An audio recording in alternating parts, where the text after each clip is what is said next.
Audroy, bonjour. Bonjour. C'est un honneur pour nous de vous avoir parmi nous. Nous sommes dans le cadre du Foot Expo à Marrakech, troisième édition. Et le forum, en fait, a pour vocation aujourd'hui de se fixer sur les conférences à des thématiques qui touchent aujourd'hui le football en général. Que pensez-vous du niveau des conférences et des conférenciers de cette troisième édition? Le football en général et le football en Afrique, sur ce continent en particulier, oui. Et moi je trouve que c'était très intéressant ce que j'ai suivi depuis ce matin avec le vice-président de Barcelone qui expliquait à quel point ce club était ancré sociologiquement, complètement innervé dans sa terre catalane avec ses 160 000 sociaux. C'était vraiment une description très intéressante de tout ce que j'aime. En plus, moi, je suis un amoureux de Barcelone depuis très longtemps. Après, moi, j'ai essayé d'expliquer quelle était ma conception, ma façon de voir la direction d'une équipe nationale ou d'un club. Enfin, c'est pas toujours très très loin sur ce continent, comment il travaillait. Pierre Monkowski a montré comment il fallait bosser pour devenir champion du monde des moins de 20 ans. Là, des spécialistes, c'est le Nettier Smet du digital, des nouvelles technologies, comment maximiser les données dans un stade. C'est un domaine qui, moi, m'est complètement étranger, c'est-à-dire ce domaine du marketing, de l'argent et tout, mais ça n'a pas empêché qu'ils étaient passionnants. Donc ce qui manque, c'est qu'il y ait beaucoup plus de monde à ce forum qui mérite beaucoup mieux, véritablement.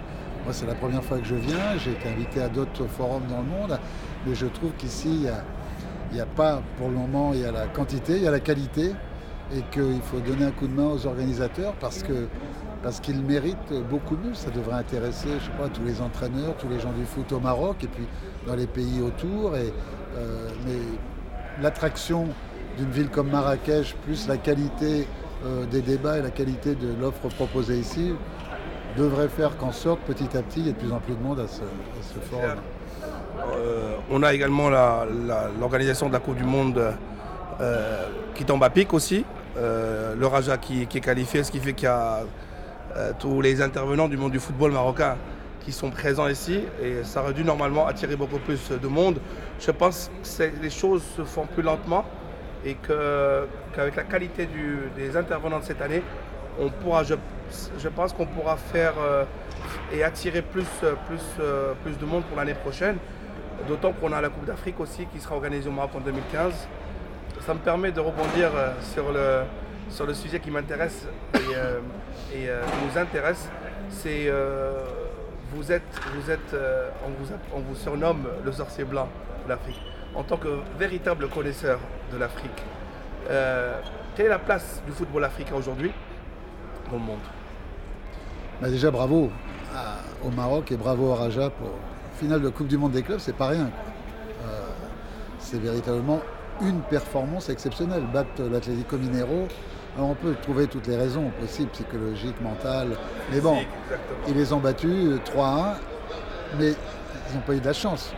Ils ont très bien joué, ils ont su créer des situations de jeu de qualité, ils ont su leur faire mal là où ils étaient faibles, et ça a été, je trouve, une remarquable qualité tactique dans ce match vis-à-vis des Brésiliens de Ronaldinho, qui doivent aujourd'hui être bien surpris de ce qui leur est arrivé. La place du football en Afrique, c'est une place prépondérante pour moi, qui doit encore être plus magnifiée, plus maximisée, à savoir qu'il va falloir arriver à 6 équipes africaines et puis 7 qualifiées pour une Coupe du Monde. C'est un continent énorme, c'est un continent de croissance, pas seulement économique, mais de croissance footballistique. Il faut qu'on devienne un peu plus d'une façon pérenne dans les équipes nationales, que les gens puissent travailler. Moi, je vois, j'ai obtenu des résultats parce que j'ai eu la chance toujours de pouvoir rester assez longtemps, pouvoir travailler, prendre mon temps, d'aller partout, de découvrir des talents. Et je pense que quelquefois, on est un petit peu trop dans la frénésie et dans l'excitation, mais il y a un tel talent sur ce continent qu'il faut véritablement l'utiliser à son maximum. Et puis, bon, il y a aussi, et il ne faut pas les négliger, parce que d'un seul coup, on a l'impression que ça serait que ceux qui jouent sur le continent. Le Chan arrive bientôt en Afrique du Sud, mais il y a aussi les expatriés, les binationaux, ceux qui ont démarré en Afrique et qui font une carrière en Europe, et ceux qui sont nés en Europe, qui peuvent être aussi un plus.